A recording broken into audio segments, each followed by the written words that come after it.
Cells are amazing. They're like tiny factories that make up every living thing. From the smallest bacteria to the largest whale, it all starts with a cell. Understanding cells helps us understand life itself. Think of your own body. You have trillions of cells working together to keep you alive. Cells come in different shapes and sizes. Some cells help us see. Other cells help us fight off germs. Every cell has a job to do. Without cells, life as we know it wouldn't exist. That's why studying cells is so important, especially for the NEET exam. The cell theory is a big deal in biology. It tells us three main things about cells. First, all living things are made of cells. Second, new cells come from existing cells. They don't just appear out of thin air. Finally, cells are the basic unit of structure and function in all living things.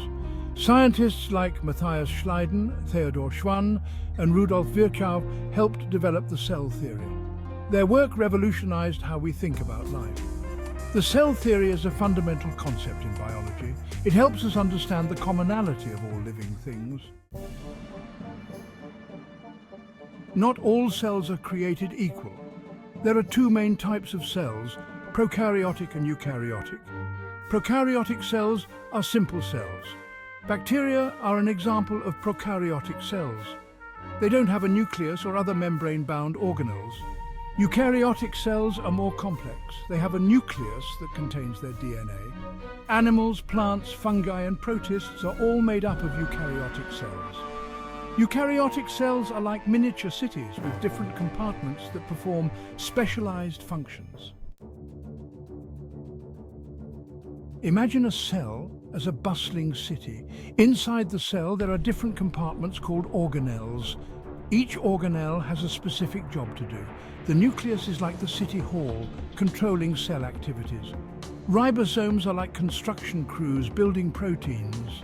The endoplasmic reticulum, or ER, is a network of roads and highways, transporting materials.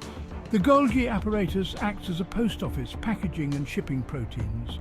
Vacuoles are like storage warehouses. Lysosomes are like the recycling center, breaking down waste. Section 5. The cell membrane, gatekeeper of the cell. The cell membrane surrounds every cell. It acts like a gatekeeper, controlling what goes in and out. The cell membrane is made up of a double layer of lipids and proteins. It's selectively permeable, meaning that it only lets certain substances pass through. This selective permeability is vital for maintaining a stable internal environment for the cell. It allows the cell to take in nutrients, get rid of waste products, and communicate with other cells. The cell membrane plays a crucial role in cell signaling and recognition. Section 6. The endomembrane system, a cellular highway. The endomembrane system is a network of interconnected membranes. It's like a cellular highway system that connects different parts of the cell. The endoplasmic reticulum, or ER, Golgi apparatus and lysosomes are all part of the endomembrane system. The ER is involved in protein synthesis, lipid metabolism and detoxification. The Golgi apparatus modifies, sorts and packages proteins and lipids. Lysosomes break down waste materials and cellular debris. The endomembrane system ensures the smooth functioning of the cell. Section 7. Powerhouses of the cell, mitochondria and chloroplasts. Mitochondria are the powerhouses of the cell. They're responsible for producing energy through cellular respiration. Mitochondria have their own DNA and ribosomes. This suggests that they may have once been independent organisms. Chloroplasts are found in plant cells and some algae. They're responsible for photosynthesis, the process of converting sunlight into chemical energy. Chloroplasts also have their own DNA and ribosomes. They play a crucial role in the Earth's ecosystem. Section 8. The nucleus, the cell's control center. The nucleus is the control center of the cell. It contains the cell's genetic material, DNA. DNA carries the instructions for building and maintaining the cell. The nucleus is surrounded by a double membrane called the nuclear envelope. Within the nucleus there's a dense region called the nucleolus. The nucleolus is involved in making ribosomes. The nucleus plays a vital role in cell division, growth and differentiation. It ensures the accurate transmission of genetic information. Section 9. Conclusion: cells are key to understanding life. Cells are the fundamental units of life.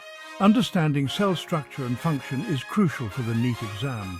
By studying cells, we gain a deeper appreciation for the complexity and beauty of living organisms.